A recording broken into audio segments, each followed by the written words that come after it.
El apóstol Pablo y el apóstol Pedro usan en varias ocasiones una expresión, no es exacta, no es literal porque lo dicen de diferente forma, pero dice: aunque usted ya lo sabe, yo se lo voy a repetir. O sea, habían cosas y habían temas que ellos retomaban y volvían otra vez a enseñar, aun cuando ya lo habían enseñado en algún lugar. Y esta mañana yo sentí en mi corazón compartir un tema que compartí aquí en Josué hace 12 años también, no fue ayer, ya tiene su ratito. Esto es porque yo trabajo de hace muchos años en docencia y sabemos que retenemos muy poco de lo que oímos. Y no es por la calidad que pongamos de atención ni nada, sino que simplemente no somos capaces de retener todo lo que oímos. La semana pasada estuve en un congreso donde hubieron 8 conferencias diarias.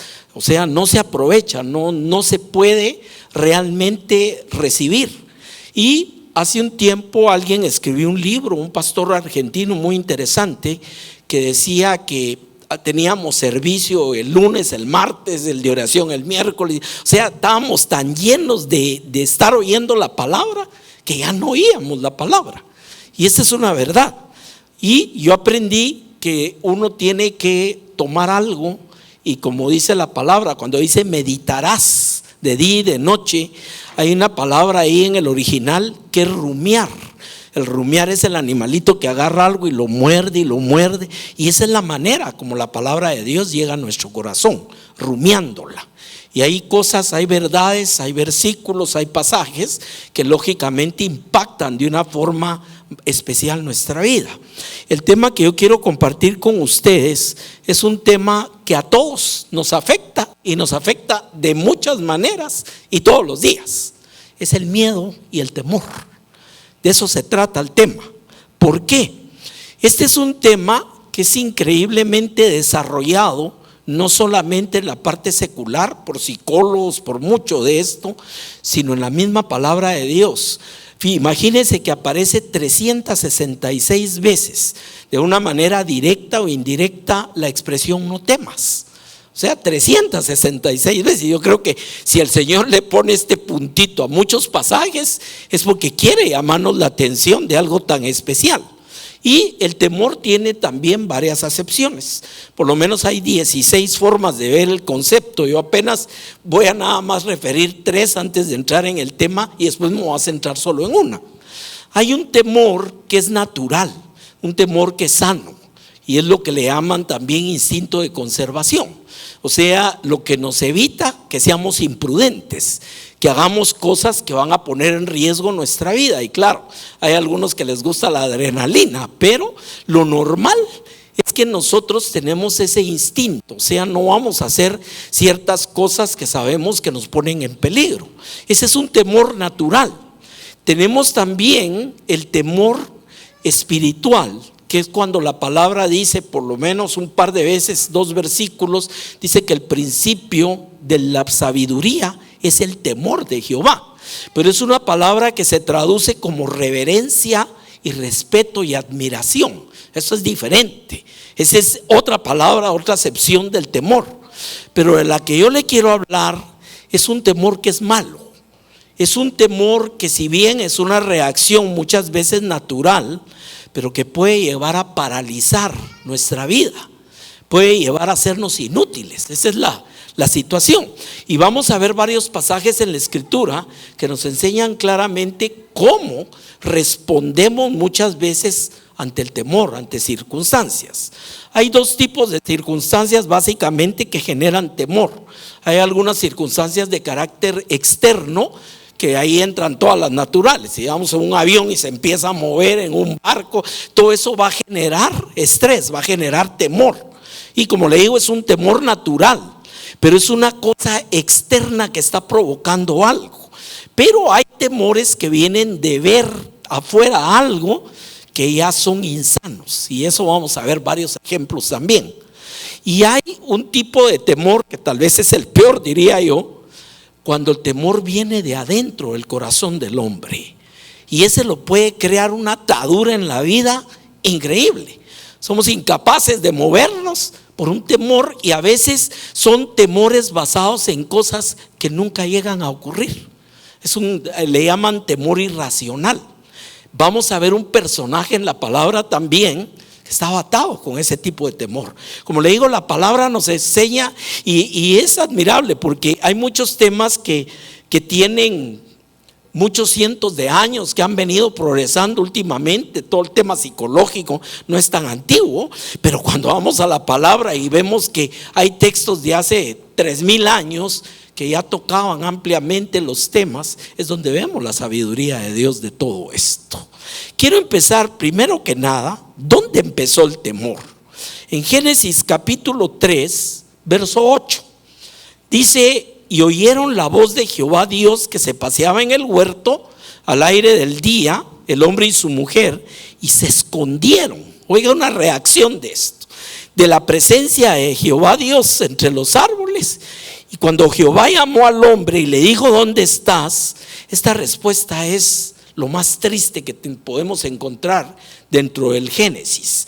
Dice: oí tu voz y tuve miedo. Fíjese, aquí nace el miedo en la palabra.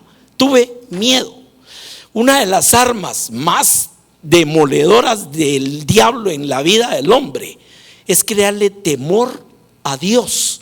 No temor de Dios, esa es la reverencia, sino temor a Dios.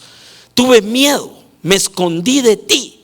Y ahí vienen un montón de cosas, hizo hojas de higuera, viene todo el sistema de echarse la culpa. No es que la mujer que tú me diste, no que la serpiente.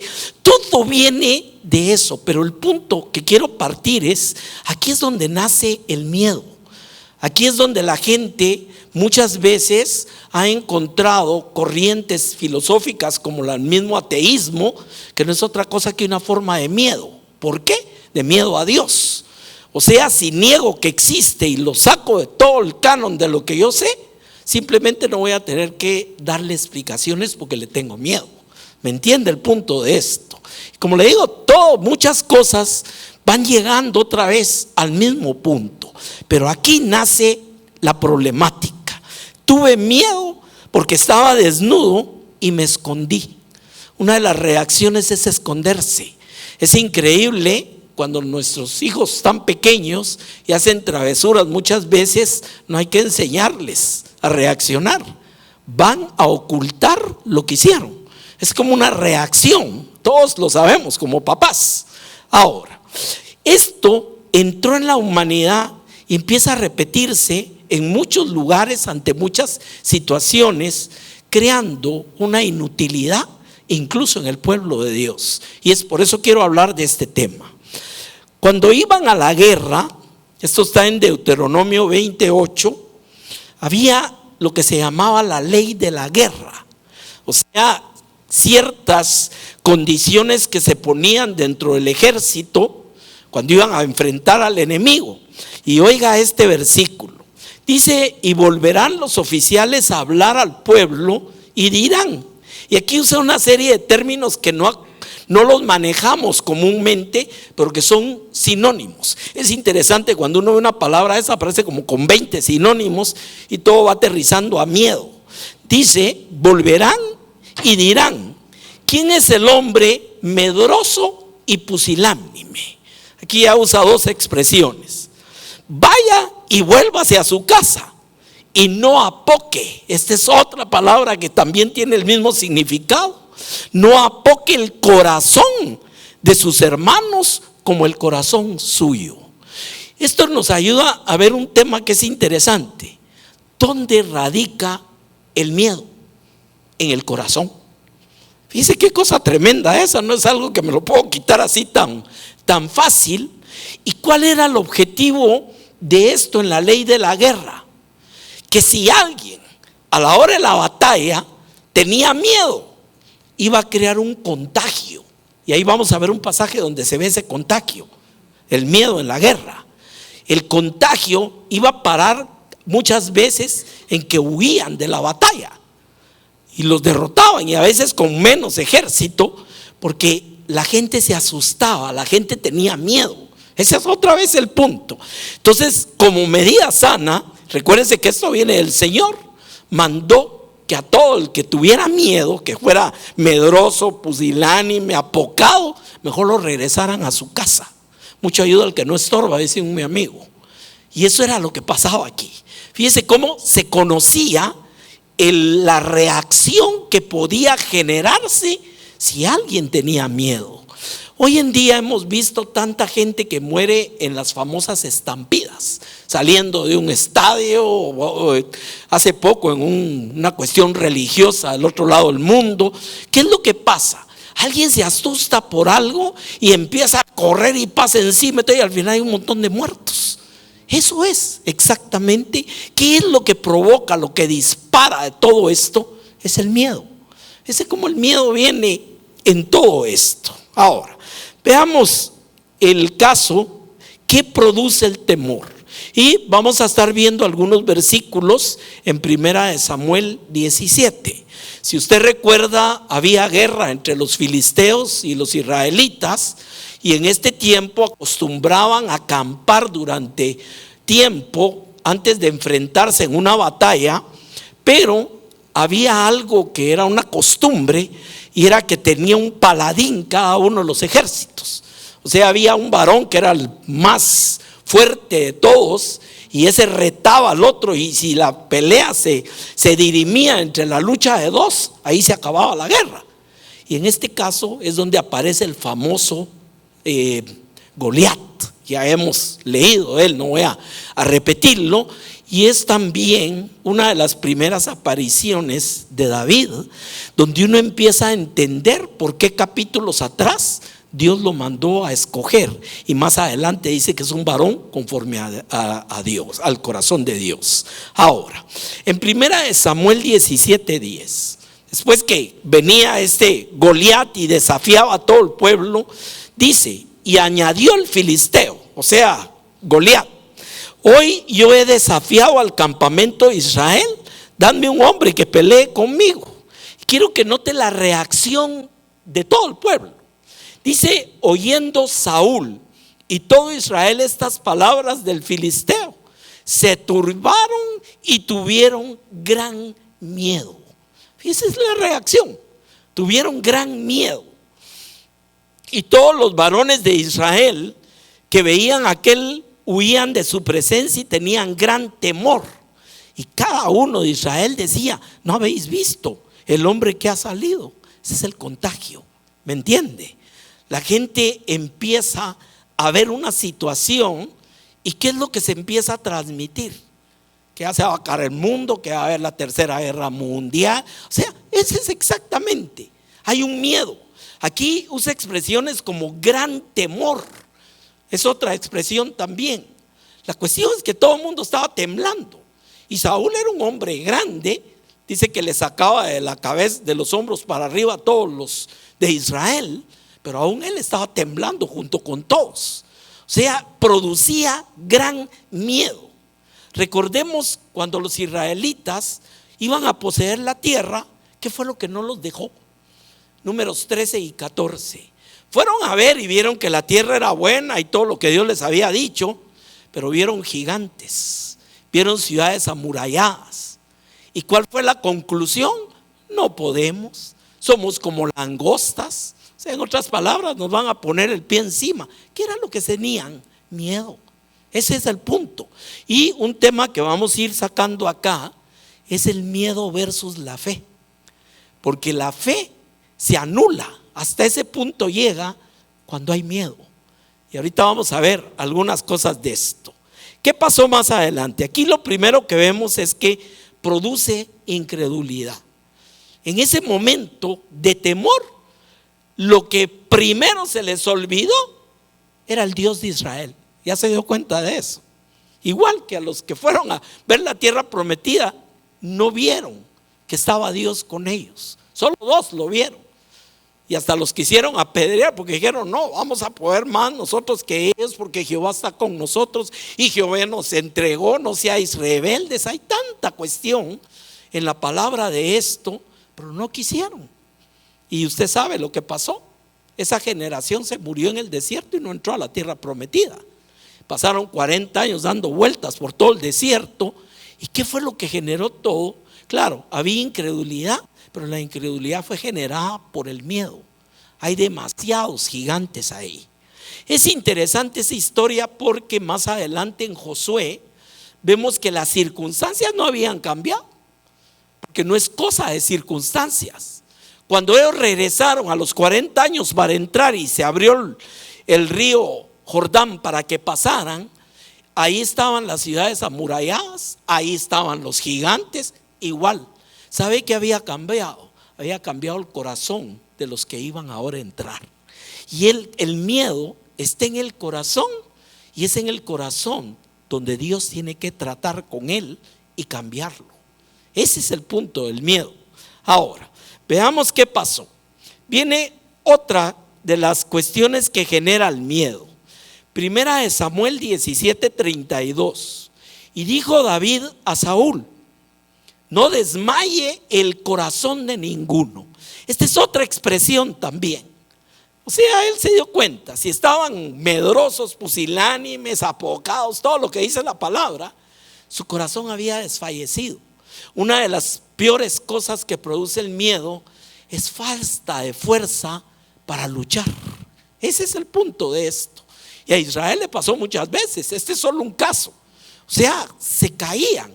Y ahora entendemos por qué en la ley de la guerra decían: no, si hay alguien con miedo, mejor mándenlo a su casa y no va a parar contagiando a todos. Porque ahí se empezaba a generar ese contagio. Ahora, mire esto. Dice: no desmaye el corazón de ninguno a causa de él, de Goliat. Tu siervo irá y peleará contra este filisteo. Y aquí empezamos a ver la diferencia del corazón de David. O sea, David estaba viendo lo mismo que los demás. Para David, Goliat no era más chiquito. Simplemente David tenía a Dios con él. Ahí empieza la respuesta del problema del miedo. Y dice: no desmaye el corazón. Tu siervo irá y peleará contra este filisteo. Y le dijo Saúl a David: no podrás ir tú contra aquel filisteo para pelear con él, porque eres muchacho y él un hombre de guerra desde su juventud. Una de las cosas que produce el miedo es impotencia. Eso es lo que estamos viendo aquí. El mismo Saúl se resiste. No, que tú vas a ir. No, si él es un hombre de guerra, es un muchacho, pues. O sea, no puede haber visión de lo que le está diciendo David, porque lo que tenían era miedo. O sea, para ellos nadie se iba a poder enfrentar nunca a este hombre. Y eso empieza a producir otra cosa más: afán y ansiedad. Fíjese que en Mateo 6:31, después voy a volver a este pasaje, Jesús dice: no os afanéis diciendo qué comeremos o qué beberemos o qué vestiremos, porque los gentiles buscan estas cosas, pero vuestro Padre Celestial sabe que tenéis necesidad de todas estas cosas. ¿Qué es lo que la gente tiene miedo también? Que se va a acabar el agua, que ya no va a haber comida. O sea, todo produce eso. Sale una noticia ahí que va a haber problemas con la gasolina, y ¿qué es lo primero que vemos?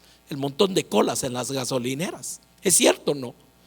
Cuando empezó el COVID, me acuerdo yo, todo el mundo quería comprar papel higiénico y gel. Era lo que más se compraba, pero después barrieron con todo.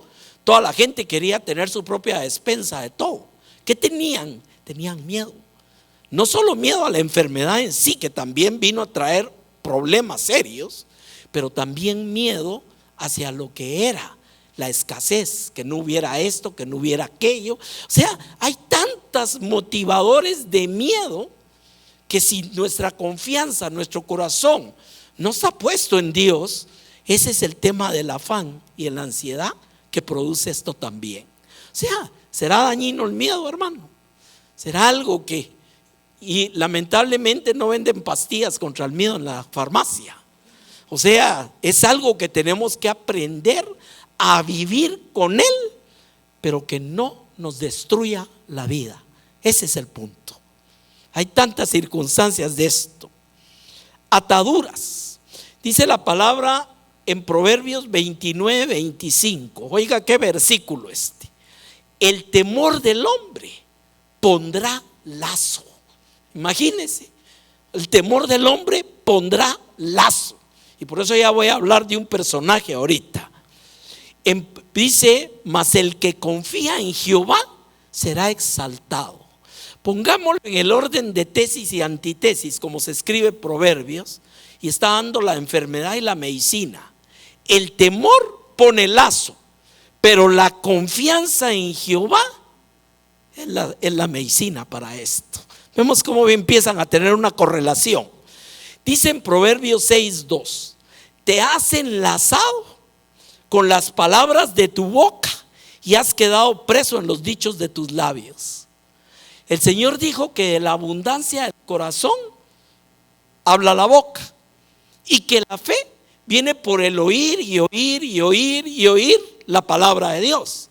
Pero si nuestro oído está oyendo cosas malas, circunstancias, peligros, todo lo que tenemos alrededor, ¿qué es lo que empieza a alimentar en el corazón?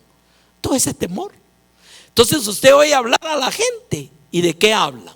Del Señor, de la fe, del poder, que Dios no nos dejará. No, hablan de todo lo negativo. ¿Es correcto? No. Y estoy diciendo cristianos, no estoy diciendo los que no son cristianos. No, en general. Es como un círculo vicioso que se cae fácilmente, porque lo que está rebosando en el corazón es un montón de circunstancias negativas. Y por eso hay tantos temores hasta de que el meteorito vuelva a caer. ¿Ha oído todo esto? O sea, una bala perdida. Vivimos en un país donde hace años yo me vi en medio de una balacera y no es nada grato. No sabe uno ni de dónde están zumbando los plomazos. O sea, y vivimos en un país que para en el semáforo y lo pueden asaltar. ¿Cuántas cosas no nos pueden producir miedo, hermano? Entonces la gente vive con ansiedad. Sabe que en la iglesia tuvimos una familia hace muchos años, y el hermano mayor de repente ya no llegó a la iglesia, y hablamos con ellos qué había pasado. Este señor cayó en un problema que ya no salía ni de su cuarto en su casa. Nos dijeron, fíjese que él ya no sale pero ni a la esquina ni a la sala, ¿va? Tenía miedo de lo que podía pasar. Y le digo, o sea, estar encerrado en un lugar tampoco te libra. Puede haber un terremoto, puede caer un avión, o sea, no podemos librar esta situación. Con lo que tenemos que tratar es con nuestro corazón. Y este hermano, le digo, fuimos a orar por él, tratamos de hablarle. No, ahí se murió. Ya nunca más volvió a salir a la puerta. Nunca nos quisieron decir si le había pasado algo, no sé. Pero hay personas que vienen llenas de miedo. ¿No se ha dado cuenta de eso también? O sea, por cualquier circunstancia. El mosquito no vaya a ser que tenga Zika o que tenga lo que está dando ahora, dengue otra vez. ¿Es cierto o no? Y venimos de unos años de vivir que todo el mundo con la mascarilla, y porque Dios guarde a saber aquel caras vemos, COVID no sabemos. ¿Es cierto o no es cierto? O sea, temores de todo. Y si no controla esto la vida, vamos a vivir en ansiedad. Vamos a vivir sin darnos cuenta, vamos cayendo en incredulidad, porque entonces ya Dios ya no es capaz de tratar con esto en nuestra vida, según nosotros. Amén. Fíjese bien esto. El miedo conlleva también castigo. Perdón, solo termino un detalle más de esto de te has enlazado con las palabras de tu boca. ¿Puede usted crear miedo en los hijos? Sí, totalmente. ¿Sí o no? Que tener cuidado, que no te vayas, que te va a pasar algo, pero todos los días la cantaleta de todos tienen que salir. Cuesta mucho soltarlos, definitivamente todo. Ya 3 ya se fueron de la casa, solo me queda uno y es muy independiente ya. Pero le digo, es difícil. Hasta en eso podemos generar corazones de miedo. ¿Es cierto o no es cierto? O sea, ellos mismos ya después, es que mi mamá dice, y a veces hasta por rebeldía, porque es natural. Pero lo que hemos creado es, te va a pasar algo un día de estos, y todavía le añadimos lo religioso, Dios no lo quiera. ¿Se ha dado cuenta de eso? Sí, Dios no lo quiera, pero le estoy echando la palabra negativa encima. ¿Sabe usted que eso es maldecir? Lo que pasa es que no entendemos, pero eso es maldecir. Entonces, mire cómo este tema va teniendo que ver con todas las facetas de nuestra vida. Y de una forma bien práctica, y yo me metí a ver un tema de esto, y es teológico. Además, pues una teología totalmente práctica del diario vivir. Tiene que ver con nuestras acciones a cada momento. Ahora, primera de Juan 4:18.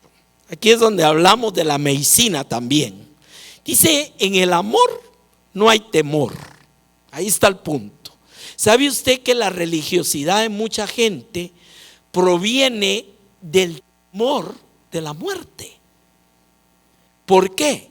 Porque la gente vive haciendo cualquier cosa religiosa para que si se muere no se vaya a ir allá donde le conté. ¿Es cierto o no? O sea, ¿qué es el motivador? ¿Es amar a Dios? No, es porque tienen miedo de Dios. Y entonces la gente hace esto y pasa y de esta a la otra y la otra. Por eso la vida religiosa es tan cargada y pesada. ¿Por qué? Porque tienen que estar haciendo cosas para que si pasa algo, pues me reciba el Señor. O sea, y hacen, lo que pasa es que lamentablemente, sin darse cuenta, están haciendo a un lado la cruz de Cristo. Y entonces se vuelve la religión de las obras. Lo que yo hago, yo soy bueno, yo voy a la iglesia, yo doy, y empieza toda la letanía que tenían los fariseos. Y no nos damos cuenta a veces. Pero el motivador, el disparador, muchas veces es el miedo. Mírelo usted en las religiones. Yo hice mi tesis de teología hace muchos años con religiones comparadas. Y es interesante que hay un hilo conductor en todas las religiones. Y es el miedo a Dios. No miedo de Dios, perdón, miedo de Dios. Ese es el punto, no temor a Dios. Mire usted, vamos hacia el pasado. Los dioses griegos. ¿Quién era Zeus, el más grande de ellos? ¿Y qué tenía en las manos? Rayos. ¿Por qué? Porque estaba presto a tirarle un rayo encima a cualquiera que hiciera algo que él no decía. O sea, era miedo. Los dioses mayas, ¿los ha visto? O sea, una serpiente, un jaguar, caras muy fuertes de piedra. ¿Por qué? Porque el motivador de religión muchas veces es el miedo. El volcán que hay que irle a echar víctimas para que no nos vaya a matar. ¿Es cierto o no? Y así vamos con la línea de las religiones. Es interesante. Todas tienen el común denominador de que la gente se mueve por miedo de que Dios los va a pulverizar y los va a destruir. Y de repente en Grecia, que era la cuna de todo esto, de las principales, se aparece por ahí un predicador que les viene a hablar de un Dios que se hizo hombre, que murió en una cruz y que resucitó al tercer día. ¿Cuál cree la reacción? Se burlaron. Otros le dijeron, ya otra vez te oiremos de eso. Y apenas un grupo creyó y se juntó con él. Y esa fue la fundación de esa iglesia. Pero le digo, fíjese cómo en la religión entra de una manera increíble el miedo. El miedo. ¿De dónde vienen las cuestiones de aquel tipo de penitencias que tenía que doler, tenía que pesar? En Semana Santa hay gente que se agarra y se latiguea hasta que se sangra. ¿De dónde viene todo eso? Miedo. Miedo, así de sencillo. Qué maravilloso que dice la palabra que tenemos entrada libre al mismo trono de Dios para alcanzar el oportuno socorro. Que nos abrieron el camino a través del velo, que es el cuerpo y la sangre de Jesucristo. O sea, no tenemos nada más que ofrecer, dice el libro de Hebreos. No tenemos nada que ofrecer. ¿Será que tenemos miedo de Dios? No, tenemos respeto. Tenemos reverencia, tenemos admiración, hay mucho lo que usted quiera, pero no miedo. Adán y Eva tuvieron miedo y corrieron a esconderse y después trataron. ¿Sabe usted que las higueras son una alegoría de la religión? Tratando de cubrir la desnudez, pero no sirve de todos modos. Los mismos sacrificios en el Antiguo Testamento los tenían que renovar y renovar, porque solo era una manera de prepararlos a que sin derramamiento de sangre no había perdón para que cuando viniera el Mesías entendieron quién era el Cordero de Dios que quita, no que cubre el pecado del mundo. Fíjese cómo viene el contraste de todo esto, porque había miedo. O sea, en el amor no hay temor, sino el perfecto amor echa fuera el temor, porque el temor lleva en sí castigo. Una persona que vive con miedo ya se puede imaginar, terrible, terrible. Y claro, ahí entra ya miedo patológico, psicológico. Hay varias formas de esto que puede ser el tipo de origen que hay atrás, pero en el punto espiritual conlleva castigo. Estar pensando todos los días que, ¿y si hice algo? ¿Sabe que hay una corriente cristiana de hace muchos años que enseña que casi todos los días tenemos que arrepentirnos y aceptar a Cristo? Así, ya se puede imaginar. La mañana usted despierte y, ay Señor, perdóname si en el sueño tuve algún mal sueño que ni me acuerdo, y no me vas a quitar la salvación. Señor, yo te ruego, otra vez abro mi corazón a Cristo. ¿Se puede imaginar eso? Así eso puede crear un círculo de tantas cosas, porque como le digo, ahí está presto, ya sabe quién, para torcer cualquier cosa y cualquier pensamiento en nuestro corazón. Ahora, un personaje muy especial. Dice el mismo Señor que era un varón perfecto y que caminaba delante del Señor, de los pocos que le pone las estrellitas el Señor. Pero había algo en su corazón que era como un imán a lo negativo, y es el caso de Job. Y no voy a entrar, es un libro que tiene muchísimo, lo he estudiado mucho porque tiene tantas cosas que también a veces pueden servir para que el diablo lo agarre y le dé en la cabeza en vez de bendición. Pero oiga esto, Job 3:25, lo que dice Job cuando le empezó a venir toda la desgracia, que usted ya la conoce. Dice: porque el temor que me espantaba me ha venido. O sea, ¿qué tenía Job en su corazón? Se reunían los hijos y hacían fiestas y toda la cosa, y él inmediatamente venía y empezaba a hacer sacrificios delante de Dios y a pedir perdón por los hijos, porque a saber si no habían ofendido a Dios. Ahora, ¿se imagina ese rol de vida? Por eso dice: el temor que me espantaba me ha venido. Y oiga esto, por si todavía queda duda: y me ha acontecido lo que yo temía. Y era varón perfecto delante de Dios, apartado del mal. O sea que también aquí el mensaje, y es muy fuerte, es que el hecho que alguien sea muy sincero y transparente con Dios y lo ame, no lo hace no sentir ese tipo de miedo si no lo controla. ¿Ya se dio cuenta? O sea, Job tenía miedo, era un hombre lleno de temor. Fíjense las palabras que usa: me ha acontecido lo que yo temía. O sea que aquello que vino contra los hijos, que perdió los bienes, la enfermedad, todo era lo que mantenía ocupada su mente. Y si me cae un rayo, y si me pasa tal cosa, y si me pasa tal otra, y si a mis hijos les pasa tal. O sea, ya se puede imaginar. ¿Será que ese hombre tenía paz en su corazón, hermano? Por eso al final le dice: yo de oídas te había oído, le dice a Dios Job, mas ahora mis ojos te ven. El gran milagro de Job no fue la restauración, fue haber conocido a Dios. Imagínense. Y claro, a través de una situación bien difícil, y Dios tiene sus propósitos por qué pasó todo eso. El punto es que esto nos devela que Job era un personaje lleno de temores y alguien que estaba esperando desgracias. Hay gente que vive con ese pensamiento: ay no, un día de estos van a detonar una bomba allá y va a aparecer, ¿sí o no? Ese es el pensamiento. Miedos y miedos y miedos y llenos de temor. Y eso crea lazos, eso crea ataduras, eso mantiene a la gente inútil. Ya vimos que el pueblo, cuando miraba al Goliat, salían corriendo a esconderse y andaban con miedo y temblando. Y muchas veces podemos caer en un tipo de vida de estas si no aprendemos a tener control en nuestro corazón y por supuesto con la ayuda de Dios, porque no hay otra manera, de lo que es el temor. Pero recordemos que el primer paso para poder ir hacia la victoria es conocer y entender primero el tema y la palabra de Dios. Ya cuando conocemos algo, ya sabemos lo que Dios nos está hablando, lo que Dios nos está diciendo, ya entendemos las aristas de lo que Dios está enseñando a nuestro corazón, es cuando empezamos a estar listos. Ya después viene la comprensión, lo que le pasó al pródigo en la porqueriza, cuando volvió en sí. Esa expresión tiene un significado que usted ni se imagina.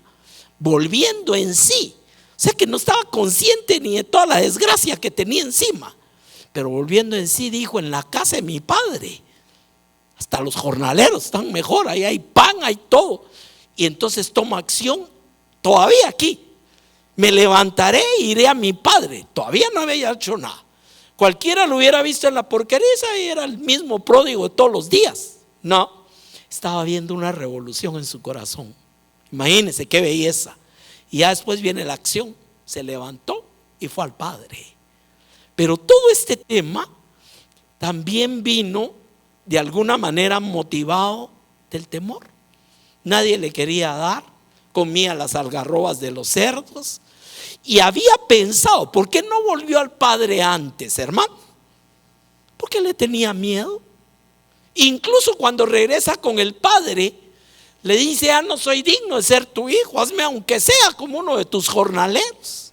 O sea que posiblemente todavía pensaba: lo que va a hacer el viejo cuando me ve es echarme a patadas de ahí, ¿cierto o no? Y eso era lo que pensaba el hermano, el pródigo. Por eso se enojó que el papá lo recibiera de esa manera. Y eran los fariseos que no entendían el amor de Dios para el pecador. Porque esa es la tercera parábola que se da junto con otras dos que hablan de que vino a buscar y salvar lo que se había perdido. Ese es el contexto de esto. Pero no había regresado porque no sabía. Mire, cuando nos convertimos al Señor, cuando empezamos a conocer al Señor, vamos a tener testimonios como de esta mañana. Y todos los matrimonios, nosotros vamos a cumplir 45 años de casados ahorita. O sea, todos tenemos 1000 historias que contar, pero también todas llegan a la misma conclusión feliz: si Dios por nosotros, ¿quién contra nosotros? Amén. No hay nada imposible para Dios en nada de nuestra vida. Hasta que no llegamos a ese punto. Por eso es que muchas veces vemos gente en lo individual o matrimonios que se están desmoronando, se están tirando los pepitazos, ya están a punto de todo, pero no buscan a Dios. Eso es terrible. Y a veces incluso cometen el gran error, se meten más en la religión y eso los enceguece más. No conocen a Dios. ¿Qué es lo maravilloso cuando conocemos a Dios? Fíjese lo que dice: conoceréis la verdad. ¿Y qué va a ser la verdad en nuestra vida? Nos hará libres. Y los fariseos se ofendieron cuando Jesús les dijo eso. No, somos esclavos de nada. ¿Sí o no? Porque no entendían. Ese es el punto. O sea, ¿y cuál era el motivador también? En que aún en la religión de Israel, mucho del fariseísmo estaba basado en miedo. Y entre más estricto fuera y más duro lo que tenían que hacer, más los iba a aceptar Dios. Fíjense la aceptación en lo que yo hago, la religión por las obras. Hay tantas cosas, y cuando vemos hacia atrás, al fondo, lo que encontramos es que hay un motivador que es el miedo. Y en ese caso es miedo a Dios. Ese es el punto. Ahora, veamos cómo vencer el temor. Marcos 5:35. Mientras aún hablaba Jesús, vinieron de la casa del principal de la sinagoga, este es el famoso Jairo, y le dijeron: tu hija ha muerto, ¿para qué molestas más al maestro? Es el pensamiento de que ya no hay nada que hacer. Para Dios siempre hay algo que hacer.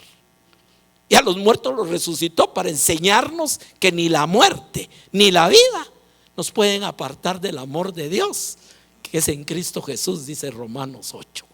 Fíjense lo que pasó. Jesús, cuando oyó lo que le decían, dijo al principal de la sinagoga: no temas, cree solamente. Este versículo amarra todo lo que hemos venido platicando. No temas, cree solamente. O sea, vemos cómo echa fuera el temor, el amor y la fe. Esas son las medicinas. Ahora, esas están en mí. ¿Hacerlas cada día más grande? Sí. Cuando a Jesús le pidieron aumentanos la fe, no dijo: vengan, les voy a poner las manos, dales más fe, Padre. No. Si se da cuenta, lo que les dijo es: usen la que tienen. Porque aunque fuera como una semillita, le dirán a este monte: quítate de aquí, échate al mar. La fe es para usarla. Y con eso quiero terminar. Ahí le voy a enseñar. Ahora, hay otros pasajes en la Escritura que nos enseñan mucho de esto. Mateo 8:24. Se levantó en el mar una tempestad tan grande que las olas cubrían la barca y Jesús estaba durmiendo. Hay un mensaje muy bello de esto. Y vinieron sus discípulos y le despertaron diciendo: Señor, sálvanos, que perecemos. Pero quiero que vea la respuesta. Él les dijo, aquí estaba todo el problema: ¿por qué teméis? Ya se dio cuenta la conexión. ¿Por qué teméis, hombres de poca fe? O sea, ¿cuál es tu problema del temor? Tener poca fe. ¿Me explico? Ahí es donde vuelve a dar otra vez la vuelta. Y lo vamos a ver esto. Yo ya voy a terminar el mensaje, pero lo vamos a ver repetitivamente en la Escritura en muchos pasajes. Como le digo, no solo las 366 donde se habla de no temer, sino hay muchos otros pasajes que de una manera implícita conllevan la misma enseñanza. Ahora, si Dios en su palabra nos deja tantas veces algo así, es porque quiere que lo entendamos. ¿Es correcto o no? Fíjese, levantándose reprendió a los vientos y al mar y se hizo grande bonanza. Aquí yo recuerdo una experiencia en mi vida que nunca se me olvidó. Cuando yo aprendí a volar, una vez nos agarró una turbulencia bien fea ahí por el cañón de Palín, y el instructor me dijo algo que nunca se me olvidó. Me dijo: mire, esto es volar. Qué rico sería que nunca se mueva el avión. Y aprendí la lección, pues. Y fue de aquellas que había que agarrar la cabría con toda fuerza, porque si no nos la quitaba el viento. Pero le digo, todo ese tipo de cuestiones van creando temor. ¿Y qué pasó? Ese día regresé, le conté a mi esposa en la casa: qué bueno que te pasó eso, así ya no vas a volar otra vez. Al revés, ahora es cuando más quiero volar, pues. O sea, me explico. Ese es el punto. Ahora, veamos Mateo 14:29. Cuando Jesús llama a Pedro, ya sabe que Pedro era un tipo impetuoso, pero era muy, muy especial. Y ve a Jesús caminando en el mar y se emociona, en el lago en el Genezaret. Se emociona y le dice: Señor, si eres tú, que vaya yo a ti. Imagínense qué belleza de cuántos no necesitamos ser así. Y le dijo: ven, una sola palabrita. Y descendiendo Pedro de la barca, andaba sobre las aguas para ir a Jesús. O sea, no fue que se descendió y de una vez se fue al fondo. No, sí empezó a caminar sobre las aguas. Yo me imagino, imagínense qué emoción. Jesús lo había llamado, y claro, cuando le dijo: ve y echa tus redes para pescar, le contestó: hemos pescado toda la noche y no he logrado nada, mas en tu palabra echaré la red. Entonces, ahí está el secreto de eso también. ¿Qué sucedió? Aquí viene la contraparte. Tenemos unos enemigos tremendos en el cuerpo. Lo que vemos, lo que oímos, lo que olemos, son enemigos del tema. Por eso andamos por fe y no por vista.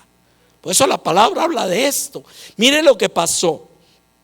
Pero al ver el fuerte viento, tuvo miedo. Esa fue la primera reacción. Pero no se quedó ahí.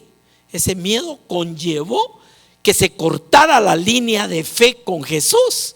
Y entonces pasó lo inevitable. Oiga, pues, tuvo miedo y comenzando a hundirse, dio voces diciendo: Señor, sálvame.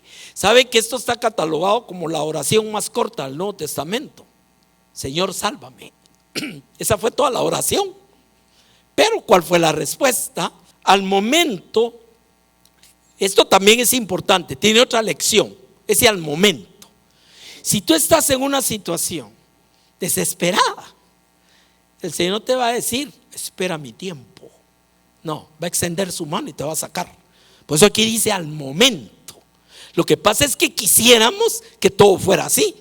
Hoy oro y mañana está la respuesta. Eso es diferente. No me voy a meter que me puedo ir por otro lado, por eso tengo que regresar.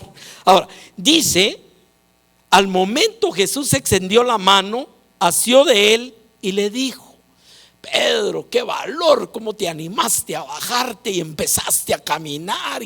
No, oiga lo que le dice: hombre de poca fe. ¿Cuál era el problema? ¿Por qué tuvo miedo? Conéctelo en el pasaje. Tuvo miedo porque perdió la fe. Ese fue el problema. Por eso le dice hombre de poca fe. Y aquí viene otro enemigo. Ya esto he hablado aquí varias veces en Josué. El peor destructor de la fe se llama la duda. La duda es lo que dice el apóstol Santiago, que nos hace como la onda del mar. Hoy creemos, al rato ya no creemos, después volvemos a creer y otra. Esa es la duda. Decía mi buen amigo Harold Caballeros, decía: somos creyentes, no dudantes. Porque hay gente que es dudante. O sea, fíjese cómo vuelve a conectar la fe con lo que estaba haciendo Pedro. Pero vemos que lo que destruye, en este caso, es la duda. Pero al perder esa fe, entonces entra el miedo por lo que está viendo, por las circunstancias. Mire, situaciones en la vida para tener miedo abundan. ¿Es cierto o no? Abundan. O sea, no tiene que irlas a buscar. Por eso es mejor que aprendamos a convivir con lo que Dios quiere en nuestra vida. La experiencia con Dios, una de las medicinas más grandes que va creciendo. Volvemos a 1 Samuel 17:33. ¿Cuál fue la respuesta que le dio David a Saúl antes de ir a enfrentar al gigantón? Le dice: no podrás. Saúl le dijo: no puedes ir porque tú eres muchacho y él es grande, etc. David respondió a Saúl: tu siervo era pastor de las ovejas de su padre, y cuando venía un león o un oso y tomaba algún cordero en la manada, yo salía tras él y lo hería y lo libraba de su boca. La época esta todavía habían leones, ahora ya no, se fueron para África, pero habían leones en esta región y habían osos, un tipo de oso pardo especial, y no eran precisamente el chihuahuita, eran animales grandes. ¿Qué era lo que hacía este jovencito al que le están diciendo que no se puede? Le empieza a dar testimonio.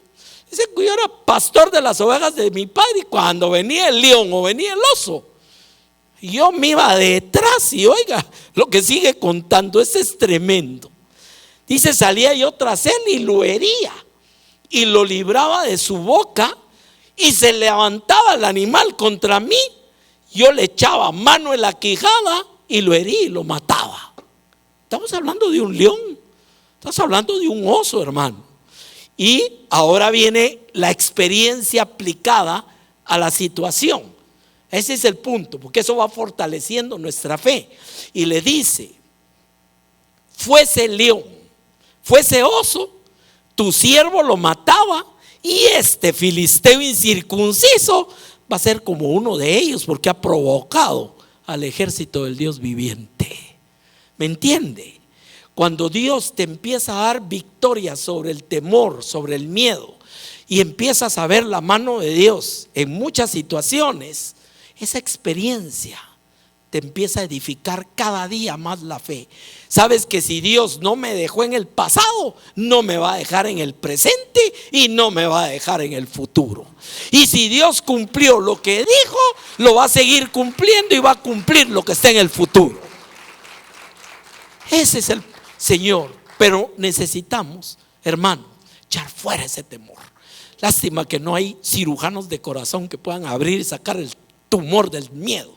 Sería muy bueno, pero aquí tenemos que tener una lucha. Termino, verso 37, ahí mismo. Añadió David: Jehová, que me ha librado de las garras del león y de las garras del oso, Él también me librará de la mano del filisteo. Hermano, así rápido hago un inventario de cuántas nos ha librado el Señor, hermano. A unos y otras más grandes que a otros, pero nos ha librado.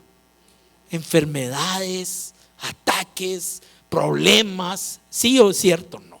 Si estamos esta mañana aquí y estamos alabando a nuestro Dios con todo nuestro corazón, es porque tenemos gratitud de lo que ha hecho, está haciendo y hará en nuestra vida. Ya no me dio tiempo, tenía otro pasaje todavía, pero me voy a quedar aquí, solo le dejo la referencia. Segunda de Crónicas 20, a partir del verso 12. Venía un gran ejército contra Israel, el rey era Josafat, y en el verso 15, 20:15, segunda de Crónicas dice: oíd Judá todo, y vosotros moradores de Jerusalén, y tú rey Josafat, Jehová os dice: no temáis ni os amedrentéis delante de esta multitud tan grande, porque no es vuestra guerra, sino la de Dios. Cuando entremos por las calles de oro y mar del cristal, es porque es la guerra de Él. Amén. Vamos a orar esta mañana. Amado Padre, te bendecimos en el nombre de Jesús, porque tú eres ese Señor todopoderoso que está como poderoso gigante con nosotros, y porque mayor es el que habita en nosotros que el que habita en el mundo. Gracias, Señor. Tú dijiste: no los dejaré ni los desampararé nunca, sino estaré con vosotros hasta el fin del mundo. Gracias, Señor. Hay tanta palabra, tanta promesa tuya, que lo que tenemos que hacer es aprender a dejar que esa palabra eche raíces en nuestro corazón y eche fuera todo temor en nuestra vida.